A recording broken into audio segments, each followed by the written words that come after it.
Ladies and gentlemen, get ready to embark on a journey like no other.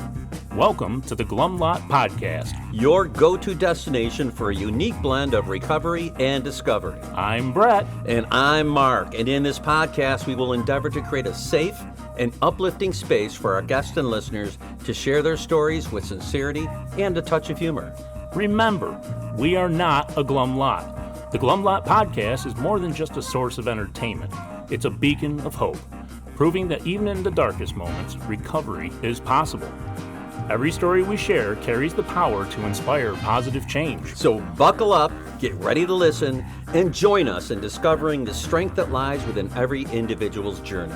This is the Glum Lot Podcast, where humor meets hope. All right, Mr. Brett, today we are recording a very special episode. I know it. My this is goodness. Episode 100. The century. And I remember episode 1 with Maddie Y. Yeah. I didn't think we'd get to 100 episodes. No. I didn't know, but No. I'm like, man, long way off. But Yeah. here we are. No, my goodness. And we are listened to in over 42 countries. That's just kind of setting in right now, We have actually. 17,000 downloads. Yeah. So it's taken on a life of its own. Definitely. You know, and the reason is because the messages are good, you know, Yeah. and they need to be heard. And it just goes to show we all have the common problem, but there's 100 different messages out there on how we got there, you know. Yep. We share this common solution, but we all have our own path. Yeah. And there is absolutely. something to be gleaned from everyone's path. Yeah, absolutely. We want to remind our listeners on our 100th episode, please join the Facebook group. We have Yes. 100 episodes. So we know we're legit. So join us. Kind of getting to be a big deal.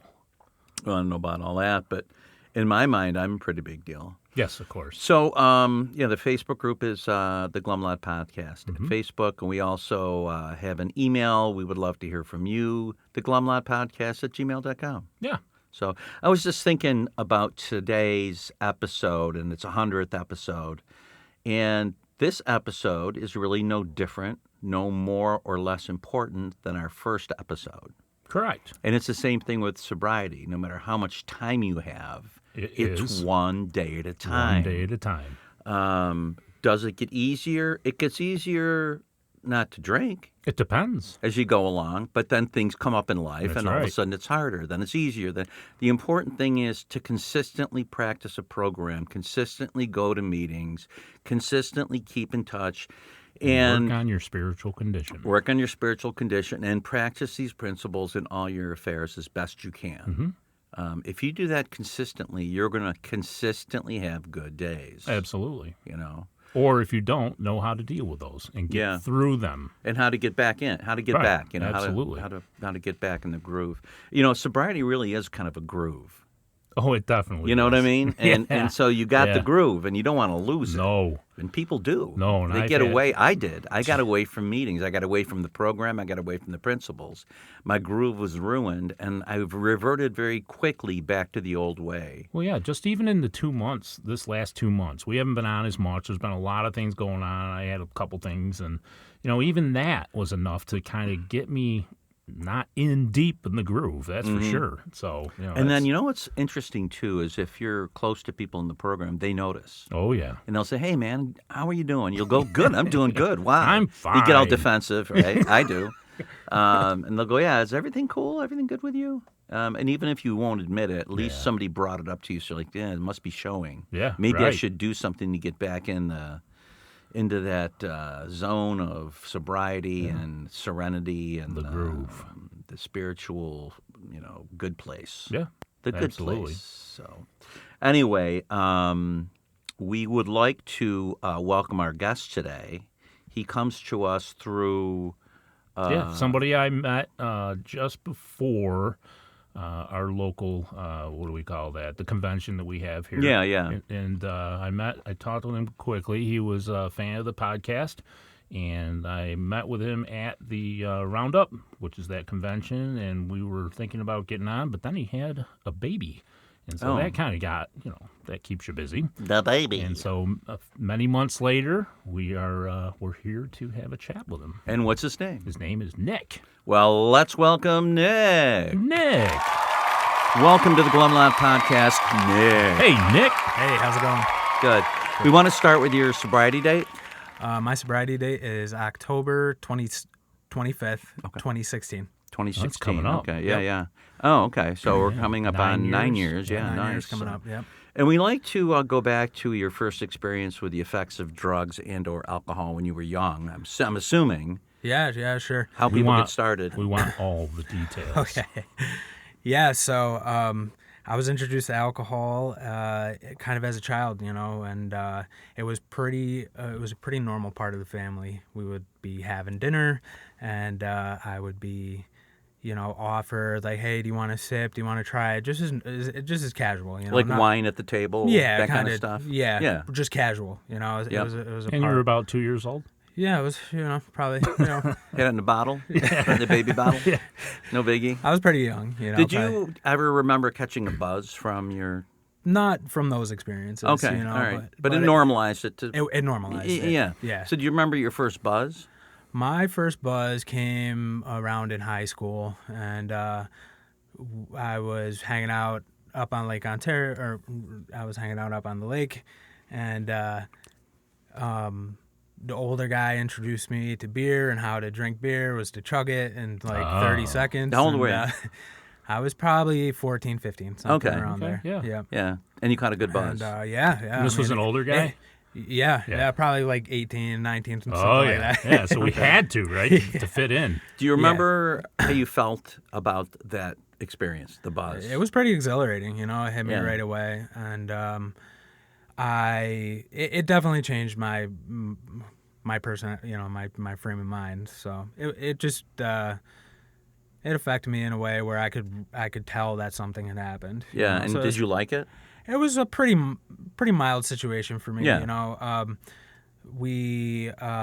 I also drank a few times like throughout high school and stuff like that, and it was it did stuff for me, but it never really was that important. What was important was when I was introduced to pot smoking and that kind of stuff, and basically that was where it seemed like my interest was at the time. How old were you when you first smoked weed? I was probably about 16 years old. Okay, you smoke weed and you get high and you're like, shit, this is nice. Yeah. I mean, And I can function. yeah, it was it was an experience for sure. It fundamentally changed like the way that I thought about life. And I kind of just took off like a rocket ship. I just You start smoking every day? it was pretty. As soon as I was introduced to doing pot and even psychedelics and stuff like that, I just decided that that's kind of what I wanted to do. So even in high school, were you smoking weed every day in high school? High school was pretty bad. Yeah, I only made it to 10th grade, and I mean in 10th grade, my whole entire year was consumed with. Okay. I was like doing cough medicine. I was doing like psychedelics and smoking pot and Dude, drinking why? on top of this, and Do you know? just as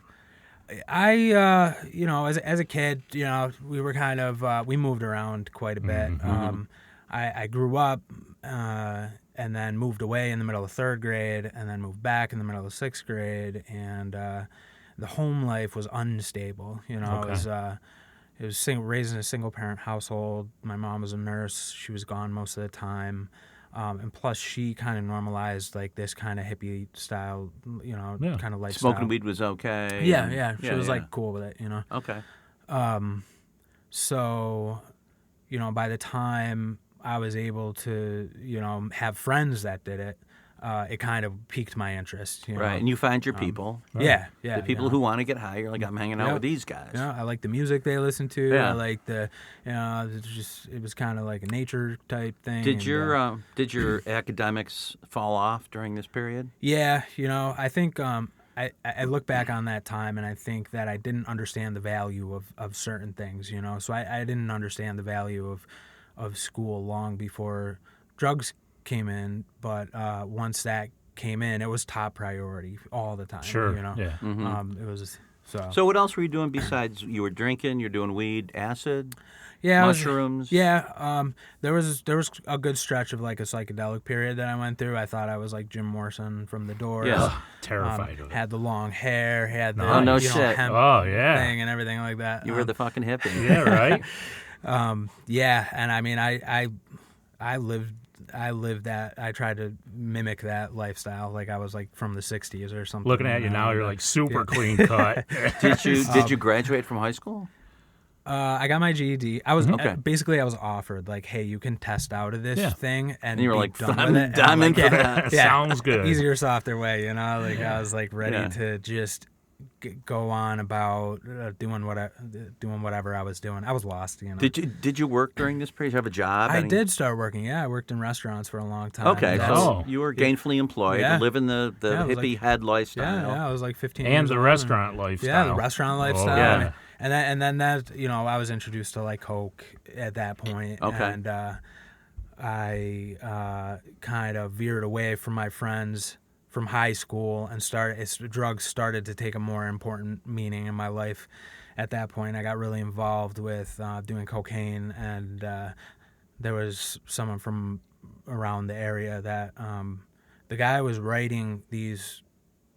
He was writing checks, and basically we were living off the checks. So, What do you mean he was writing checks? like he was not supposed to be writing these checks, but he was writing them anyway. And Okay. then, we were all kind of supported off that. So So he's passing bad checks. You guys are all getting your coke. yeah. Nice. This was like coke and heroin, like and Then you got into heroin too? yeah. The whole thing was Just like, snorting it, or no, it was. shooting? It was. We were smoking, and we were. It was a free for all. Sure. I was 16 years old. I was like kind of left to my own devices.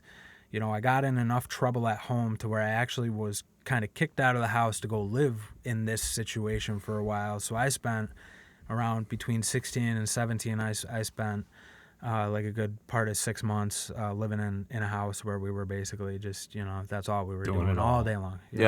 Being an adult and messing around with some real serious stuff. And you were still working? Yeah, I was working in a restaurant.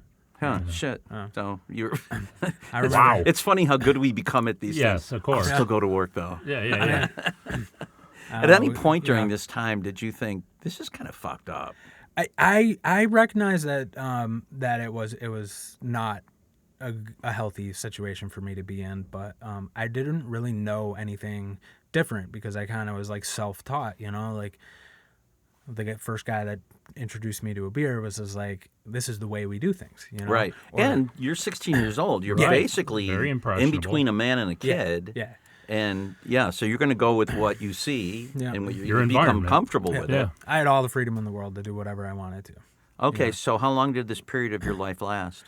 This period of my life lasted for a couple years. Okay. And then I was able to kind of escape it. How did that go down? Did somebody help We moved. that? We moved. My mom moved, Okay. and she took me away from that place the town that I was in.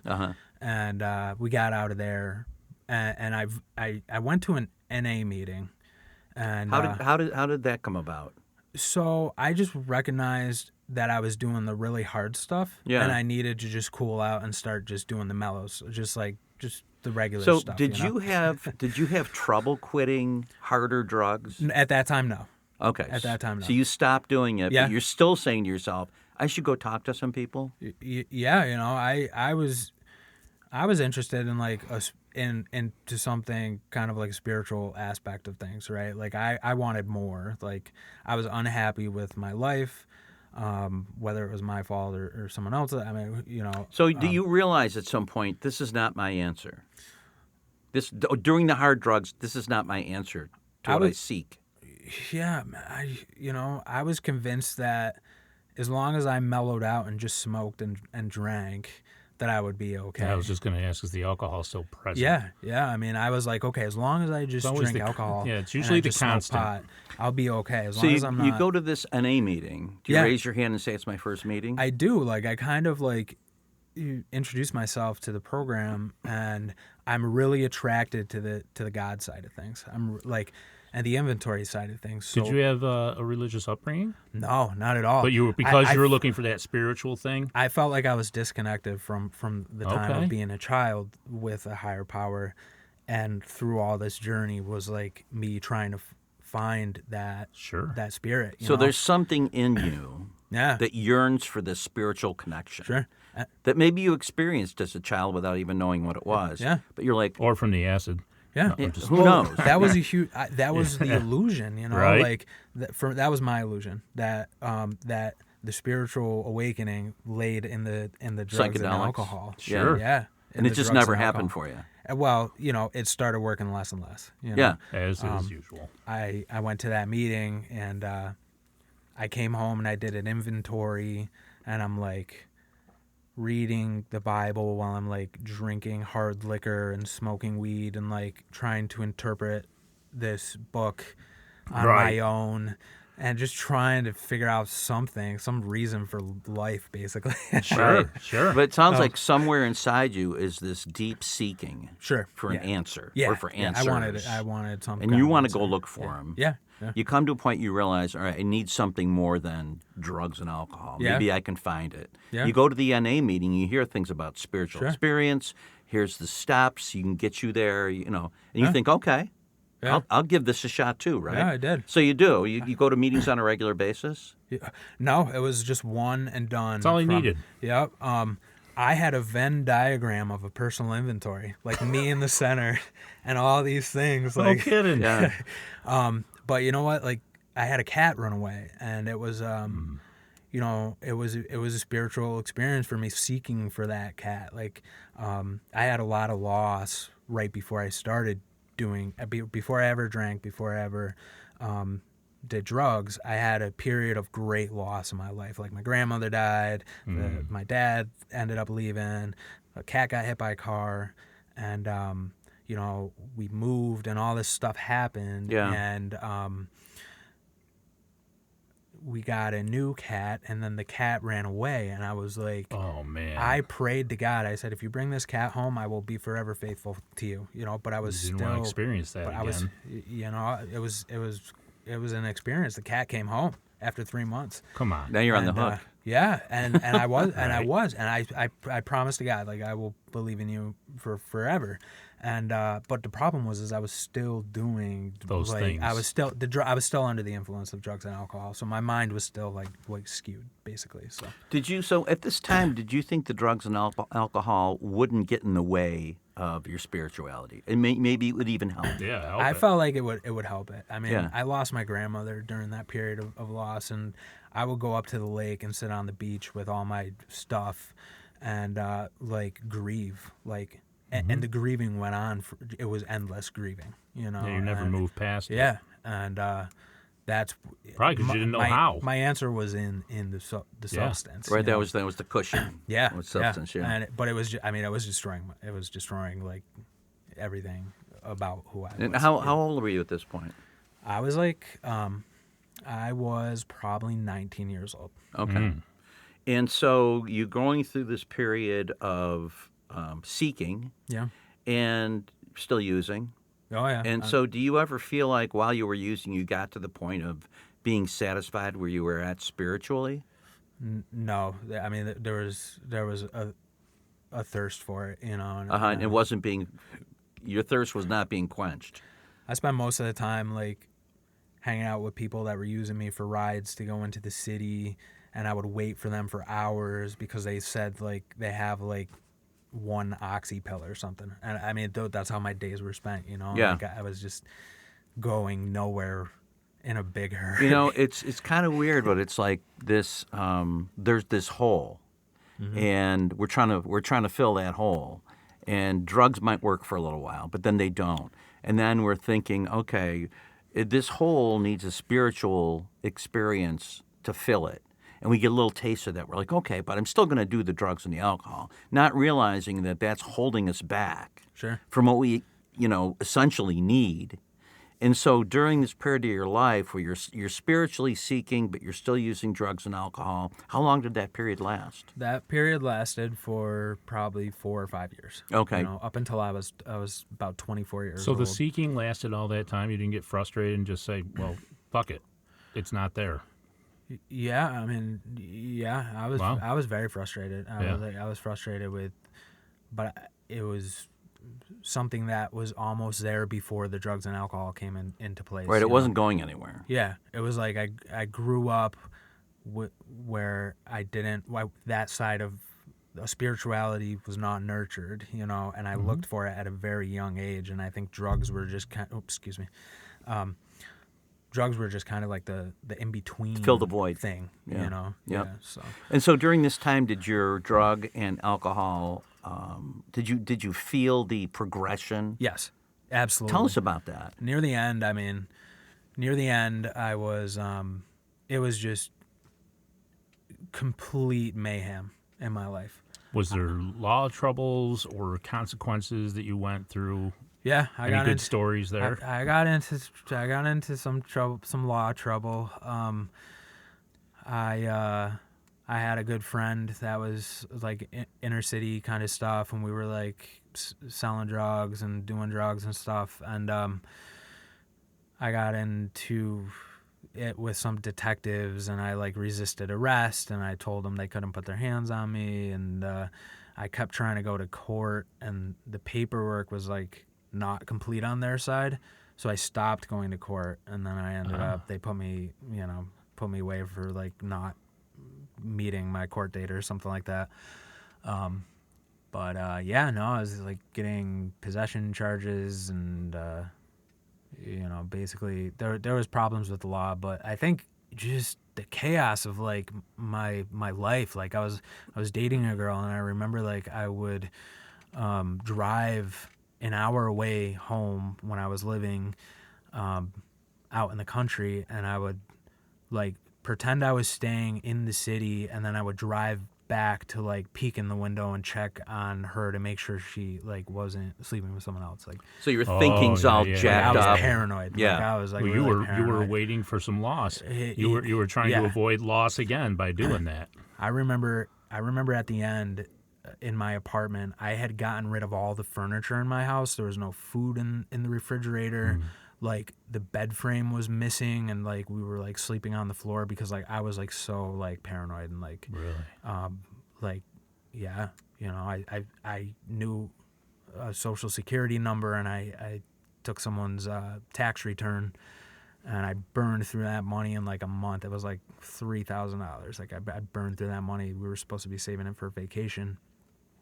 I was doing things like my mom was going into emergency surgery, and I would like wait for her to get wheeled in and go to her house and steal her jewelry. So your life's getting fucked up. Yeah, dude. Yeah, you're going down that Real path that bad. a lot of addicts do. Yep.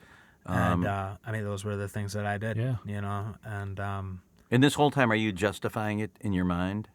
Like saying, well, I'm doing what I got to do, and, nobody's really getting hurt. And... yeah, I don't know what I was thinking. Well, was it one where you would wake up and I'm not going to be like this, and then it ended up I was happening? sick for near the Yeah. end. I was just sick every day. Yeah. Yeah. If I didn't get a fix, like I was basically Physically ill. yeah, I would have to do something. So this to, is like, a get out of heroin it. thing? Yeah, Yeah. heroin and coke. At So the you end. get dope sick, and then you'll do anything to get Yeah, rid of it. Yeah, pretty much, yeah. Okay. So what happened? I mean, what was your breaking Turning point? yeah. Yeah, so a big turning point I had was I burned through that tax return, and I ran out of money, and it was like the end of the world, just running out Sure. of that money. I had gone on like a month-long bender. And you had no idea where it was going to be coming Yeah. from after that. Yeah, and I remember crying on this mattress that was on the floor, just, God, why? Why'd you have to let me run out of money or something? I don't know. Right, yeah. And so a couple weeks later, I was in some paranoid state of mind, and I tried to get my ex-girlfriend's attention by taking a bunch of like over-the-counter pain medicine, and I ended up doing a bunch of that, and then kicking in the bathroom door when she was on the phone with a friend, and she left and then called the police from a friend's house, and she did a welfare check. It wasn't like she wasn't trying to get me in trouble, but she was trying to do a Worried. welfare check. Yeah. And the police came, and they were like, we hear where you're at and what kind of position you're in. We want to take you into the hospital and make sure you didn't, swallow too much Wow. Tylenol or something like that. Yeah. So, I went to the emergency room. I had probably taken a whole entire bottle, 350 milligrams or whatever it is of Tylenol, and they had to, detox me through the ER. And then they were going to let me go from the ER, and they asked me, if you leave here now, what do you plan on doing? And I was like, I have no plan. I have no direction. I'm not sure what's going to happen. I've never been honest a day in my life before this, but I'm going to let you know, I don't know what's going to happen when I get out of here. So they put me into a psychiatric ward in the hospital, and I detoxed in there, basically pretty much cold turkey. And they tried, helping me out, and there were some social workers in there that actually found a rehab for me to go to. There was also a guy that was in there who was in AA, and he had relapsed, and he had gone suicidal from relapsing, and he was in there, and he seemed to know the program. So like, I had a good loss when I was in there. A pet of mine died. Okay. And it was this emotional breaking point where I I must have cried for 3 days straight. Yeah. And this guy that was previously in the program kind of comforted me in the middle of the night when I was crying. Well, did he? How about that? Did he talk to you about recovery? He just was a connection that was He knew kind. what you were going through. He knew exactly what I was going through, and he saw me, withdrawing, and he had been there himself, and he kind of partnered up with me and was like, we're gonna go through this together. Nice. So, Wow. yeah. So did you go to the rehab? I did go to the rehab. Did he go to the rehab? He did not go to the rehab. Okay. He was, I got shipped out to go because they were worried I would try to escape, because I tried to escape the psych ward. Okay. I tried crawling through the ceilings and breaking the windows out of the place after I decided that maybe this is the wrong decision. Oh, so you couldn't check yourself I out? could not check myself. I tried breaking it. You tried actually. breaking it. Oh, yeah. Going through the ceiling and all that. Yeah. That's like a movie, Yeah. man. The counselor left the door open. I saw her keys on the desk. I was like, Yeah. I was ready to go. Yeah. But thank God. Thank God for. So you go to locked this. doors. Then you go to this rehab. I went to the rehab. The rehab was wonderful. The rehab Yeah? was great. It introduced me to Alcoholics Anonymous. It introduced me to mental health therapy. It's interesting because the woman that I was with at the time was a traveling nurse, and she was getting ready to end her time in New York and move away. Literally the day that I was getting out of rehab, she was doing her assignment on the West Coast. So while I was in there, I just tried to share my story with everyone that I could meet, and I just shared everything I had with those people in the rehab, and there was AA, and there was NA, and this was all new, and but it was a wonderful place. It was a magical place. It was I remember seeing Luna moths on the walls of the rehab, and we would go for walks, and they had a nice courtyard. It was a really nice place. It was some a relief almost, right? Yeah. Yeah. I mean, just to get away from the craziness Sure. and the chaos, and to be around people that are probably similar to you. Yeah. And then you're all talking about it, right? Yeah. With that DBT stuff. And Yeah. Yeah, it was a very positive experience. So how I got long? it was only 15 days because the insurance cut me yeah, short. yeah. They said I wasn't bad enough. Of course. But I got out of rehab after asking my higher power and my counselor what I should do. Got out of rehab, decided that I was going to move to the West Coast with this girl. And I went to the West Coast, and I found my first AA home group and my first AA sponsor. And I was all in, I was like, this is... That experience was strong enough to convince you to this is it. Absolutely. Did you move there with a girl from your rehab? Nope. This was the person that I had been with. Wow. That I She put stood through. by? She Traveled with the traveling nurse. Yep. He was a traveling nurse traveler. This was the girl that I peeked in the windows and looked into. Yeah. Wow. And stole her. So she income knew tax return that and you were did the phone call and everything. That's an angel in herself. Oh yeah. She knew said your that. situation 100%. Yeah. Yeah. Okay. So you I get out to the West Coast. Yeah, you get so- hooked up with AA. You get hooked up with the sponsor. Yeah. Start working the steps. Yeah. Oh yeah. I went through the big book, and I went through the steps, and I did a thorough and searching fearless moral inventory. I wasn't sure if I was going to be traveling on with her, so I tried to do it as quick as I could. And by 3 months, I was like in the process of making amends, and I was, but I was going to like 2 or 3 meetings a day, and like I was like on fire about AA. You were doing the deal. Yes, I was. And about 6 months in, I got pretty complacent because I had done all of the work. You were that feeling I felt good. Like, Yep. You had it. I mean, it was a wonderful experience, but I just made the decision on my own that after a year of being out there, I was going to move home. And I was struggling with the obsession to want to use again. And sure enough, like I moved home, and I remember the obsession being so powerful once I got back home that like I could not physically like turn the steering wheel like to try to make it to a meeting, like That's like, strong. yeah, Yeah. and or like laying in bed and like just like Over and over fantasizing again. about it. Yeah, so I got home and I had a pretty good relapse. Lasted about 2 months.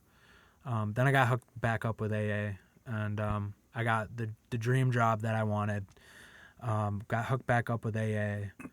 Kind of compared West Coast AA to East Coast AA. Okay. And sorry, I keep mentioning it. No, that's okay. West Coast and East Coast. Okay. Fine. Okay. Yeah. It's broad enough. Okay. West Coast, East Coast, U.S. There. Yeah. So what was your comparison between the two? I think I'm not really sure, like I had a really, really good sponsor when I was new in the program, and he took me through the steps the way that the big book has it laid out. He gave me a new pair of glasses. He knew about Joe and Charlie, like he had a great sense of humor and just really good personality, and like he was like a hero that I He really was the looked beacon. up to. And it was so hard for me to like allow myself to open up like back home to someone in that same way, and I tried, and like it maybe kind of worked out, and it could have worked out with other people, but I didn't give it a chance or something like that, so I just went to meetings, and I met another sponsor, and he kind of did it a little differently. So like I got complacent again, and I once again celebrated a year of sobriety.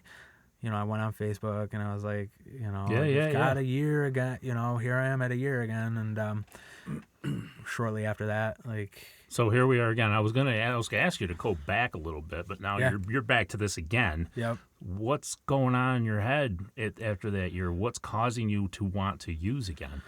I got resentful, and I definitely took my will back, and I took this job that I really liked, and like I like rearranged it, and then I was working like 17 hours a day, and I was like prioritizing other things in front of my sobriety. Plus, like I was like trying to end it with the girl that like helped me through this whole thing, but I wasn't sure if I wanted to end it or not, and I was just on my own trying to figure out life. You were trying to run life. Yeah, I was trying to run life with a little bit of sobriety and like this knowledge of like going through the work for that first 3 months of the basically these 2 years. And so did you get away from regular meetings again at that point? I came back and I went to meetings. Yeah, I went to regular meetings, and I think a downfall I had was I got really hooked up with a small group of people, and I kind of used them as almost like my whole entire program. I was like, as long as I'm with this group of people,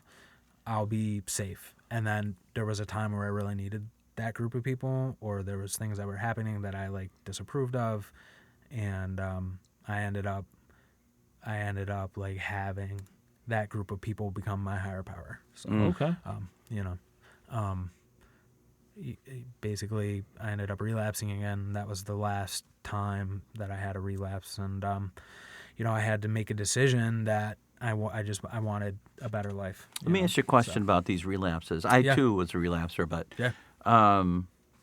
when I relapsed, I was getting away from the program, meetings, and the people and all that, and there was something in me that said, "You're still okay. You're still okay. You're still okay. you know? And so it was that denial. Sure. And then it came to the point where all of a sudden, boom, you're going to drink.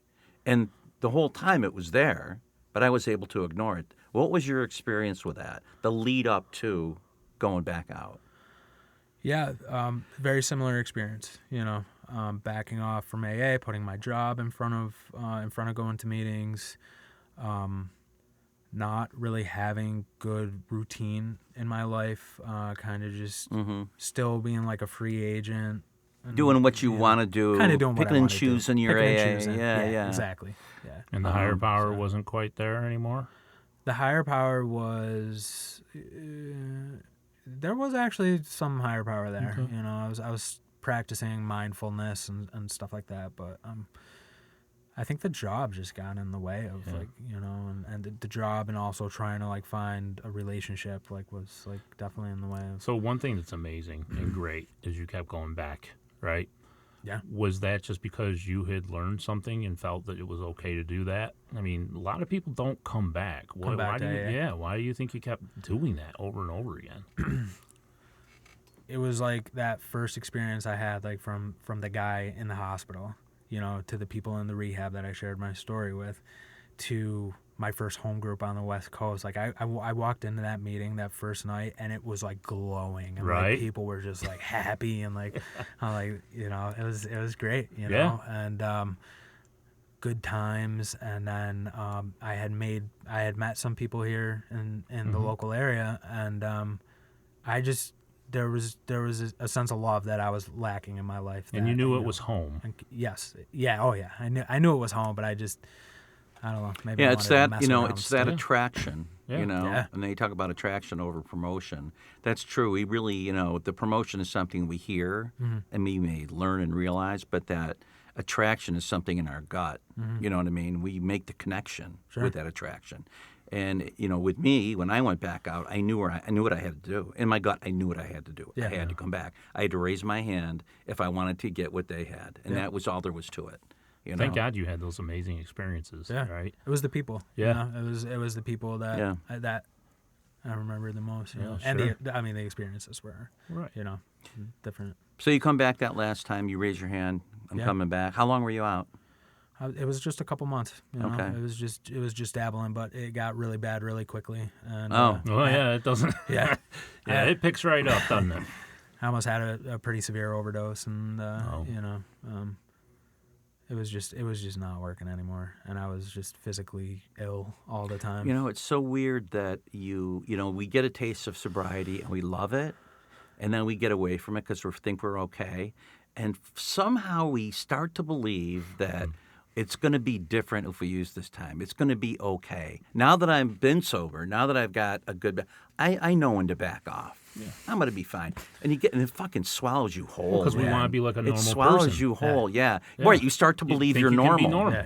Yeah. And you get back out there and you quickly find out, not only am I not normal, I've never been normal. Yeah. And then sometimes it's hard to get away from that. Yeah. It's a real struggle. So yeah, I mean, obviously I'm not normal, so why try? I mean, well, that's a real testament to yeah. Your ability to succeed by coming back. Sure. That's the only way I made it. I Yeah. just kept coming back. And like Brett said, there's a lot of people, I've sponsored people, they go out, they just don't come back. And that's a slippery I slope. mean, just in my 4 years, I was talking to somebody new on this past Tuesday night, and I was just like, you have no idea how special it is when somebody sticks around. I was telling him I'm glad to see him keep coming back, right? I said, it's probably by now, just in 4 years, God, well over 100 or 200 people that I've seen go through. Sure. It's crazy. And when whenever I'm up, I go speak at the rehab. The one thing I always include in my message is when you leave this rehab, if you look around the room, if there's 10 people, probably 7, 8, maybe even 9 of them are going to go back out. That's it. Yeah. But it's the ones that come back that make it. Go right into action right away. I always say, if you go out and drink or use, come back. Come back anyway. Raise your hand saying come back. If you got to do that 50 times, do it 50 times. Yeah. My first sponsor, he took me through the steps right away. He sat me down. We did the big book and went through the steps. And it's like, even though I had to go back out and come back, like part of those experiences were, kind of what I wanted more of what, the program had to offer. So. For a lot of it, and my first sponsor too he was magic for me. And you go through those steps the first time and you learn about them, but are you really are you ready to put them into practice every day? Maybe not. Maybe you learn about them and maybe you put them into practice a little bit and say, oh, boy, these steps work. Then you go back out. Well, then you see that it works with the drink problem. But it does. What you don't realize yet is it can work for the life problem as well, right? And that's where, once we really understand it, it helps us, like you say, it's designed for living. On that subject, talk about your life in sobriety. Yeah, my sobriety has been a wonderful journey. When I came back the second time, it showed me like step one, basically, right? Like no matter what I do, like I'm completely, absolutely powerless over this disease that I have. And moving into sobriety, it's been an experience of making connections, and I've had a lot of wonderful experiences in sobriety, and I've had to go through some difficult times. I lost a sponsee, I lost a best friend, I lost my uncle to this disease right around 3 years, and I've had children in sobriety, and I've gotten married. I'm finishing up a 5-year school program. Nice. Okay. Yeah, I mean, almost 9 years. That's a lot of sober living. Yeah. And so this time around, obviously, it's different. Oh yeah. And it's a way of life. From day one. From day one. It was I was just thinking, some of those things that you experienced, those losses, took you out last time. Yeah. Every time. Yeah, and now you're getting through them, right? Sure, yeah. And still experiencing the good. That's really cool. Talk a little bit about your experiences with helping others, being a sponsor and all that stuff. Helping others has been, it's been interesting. I've had a lot of people that I've tried to help that haven't stayed with AA, and then I continue to try to keep in touch with them. It hasn't been easy. And now kind of what helping others looks like would be like meeting people at meetings and just like really making a connection with someone. I haven't sponsored anyone in a long time, just because I think everything's so busy. I think about this all the time. I'm like, if I wasn't so busy, I would go to so many more meetings, and I would help. I would try to find someone to sponsor, and it's like I don't want to use time as an excuse. But I think the willingness is there, like if I go into a meeting and some guy needs help, right, I'm willing to help. 100%. Well, it's funny. I own my own business, and I sold it 3 years ago and retired, and I'm sponsoring more people now than I ever have. That's great. So it's time, if you got the time. Oh, there's no doubt. You with working and having a baby, you don't really have time to do everything you want. Sure. But like you say, I'm always willing. Yeah. That willingness is huge. And I really really pay attention to the in all my affairs thing, right? Maybe I'm not sitting with a sponsee, but I'm definitely practicing this stuff in my real world, in my job. People come up to me, what's different about you, right? Or I got this one the other day.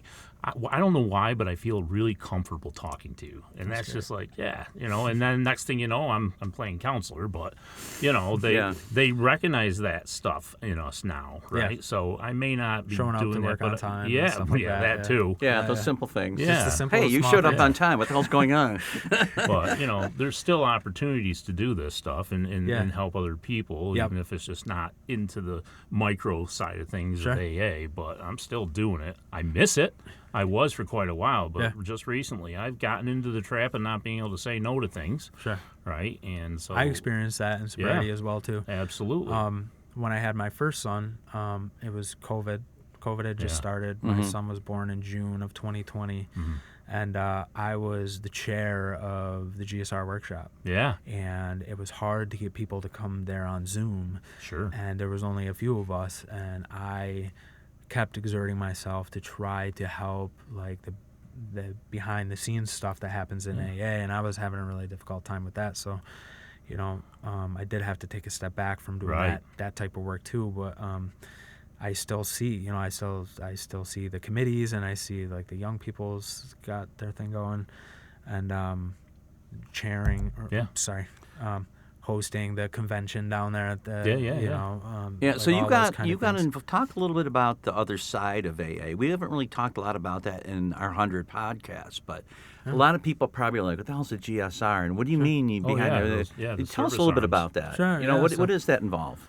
So there's the general service side of Alcoholics Anonymous, which is basically, it performs the business of AA, and to have a well-functioning... what would some of those aspects of it be? So, like, some of the aspects of it would be there's an area assembly that happens, I believe it's every other month, I think it is, or maybe it's every month. I'm not sure. Everybody gets together from all these different areas and meetings, and and what kind of stuff happens?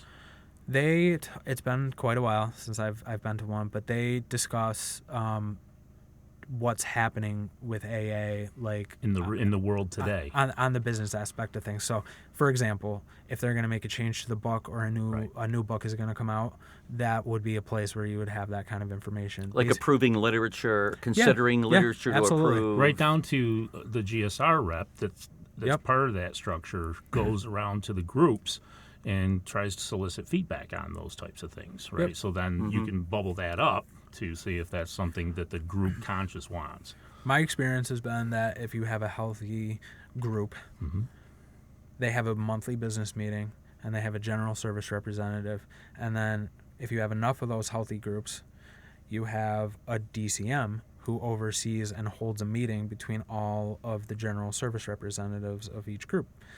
And then they'll do, if there's enough of those DCMs, then they'll have a district meeting where all the DCMs get together. So if you want to make a change in AA, it starts at the group level. It starts from the individuals.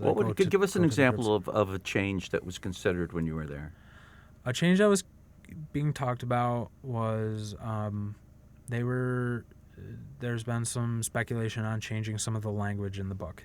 To make it more inclusive females, right? Yeah, well, it's just, I think in general. In gender in general. Yep. Yeah, because I know it always says he, and a lot of groups are like, they don't say that. It's interesting, because my personal experience with the higher powers is I don't think I can define it as one certain thing ever. Right. Like, no matter whether it's a gender or a color or shape or anything at all. Like, my higher power to me is like unknown almost, Right. But it's strong. Undefinable. Yeah. But you have to tie something to it, right? Sure. I mean, there has to be some kind of structure to describe it. So it sounds to me like it is, in our groups, we have group conscience. Yeah. It sounds like this is a group conscience of the groups. Absolutely. That's exactly what it is. Okay. So you take a group conscience at your home group's business meeting, and then it gets kicked up the chain, and eventually it can make it all the way to the trustees of Alcoholics Anonymous, and then they'll vote on whether or not, like, if they want the big book put into a new language, it'll start. And you mentioned there. it, right? The plain language book that recently came out. Yeah. The plain language version. So people that, maybe in very, very rural areas that don't have somebody they can sit down and have an experience with and explain the book and how it's worded, they came out with this. Right, and that 1930s language and references, a lot of that's lost on younger people now. Oh, yeah. It's been helpful for me to translate the third step prayer into common English, because the theys and the thous and that kind of stuff, I can understand it. And that scares some people away. Well, too. It's just like when you were trying to read the King James Bible, right? The wording and how that is done is much different than how common can AA dialect evolve today. And be more inclusive. So I think it has a lot to do with the traditions as well. And then there's also there's the 12 concepts of world service. But like, the traditions are another wonderful part of Alcoholics Anonymous. So, like, for example, my first sponsor told me, like, it's important that I have a job, because I had been unemployed for like 3 years before I got into sobriety. I had like let someone take care of me, and I did drugs and drank and like wasted my whole life away because I lacked the responsibility. You never grew up. Yeah, and my sponsor was like, maybe you should get a job once you kind of get going to meetings and get yourself together. Think about applying for a job.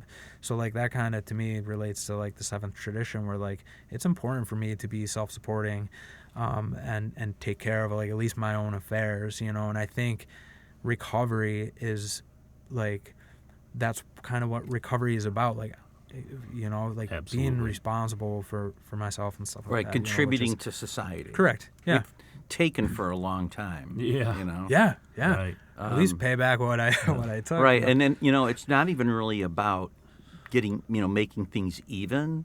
It's about you. Sure. It's about the way you feel about you, and you see yourself as being. All of a sudden, I'm a sober person. I'm a contributor. I'm good for An not adult. just me. I'm good for the world. I'm doing the right thing for And the I'm right working reason. towards being good for the world all Yeah. the time, Yeah, that's definitely Yep. something I try to keep in mind too. Like, I try to remember that like I have it for today. Like I have one day of sobriety.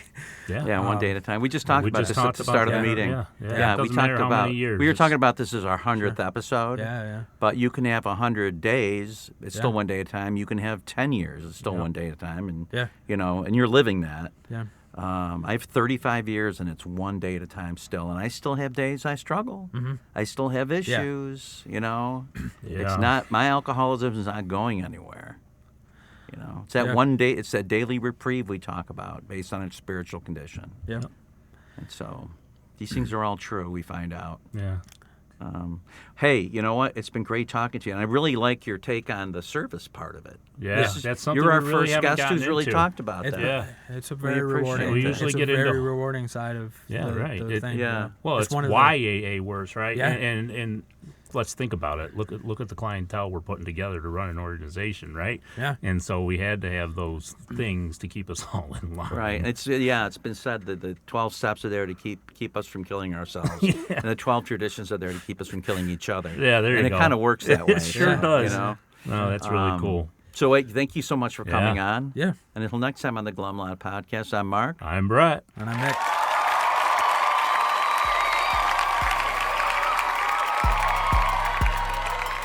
As we wrap up another episode of the Glum Lot Podcast, we want to extend our heartfelt gratitude to each and every one of you who tuned in today. Navigating the path to recovery from alcohol and other substances is a journey filled with challenges, triumphs, and self-discovery. Remember, we're not affiliated with Alcoholics Anonymous, but we're here to provide a safe space for open conversations about the complexities of recovery. Your stories, courage, and resilience inspire us and our listeners alike. If you or someone you know is on the transformative journey, know that you're not alone. Join us next time as we continue to explore the diverse facets of recovery. Until then, stay strong, stay connected, and remember that each day is a step towards a brighter, sober tomorrow. Thank you for being part of the Glum Lot community.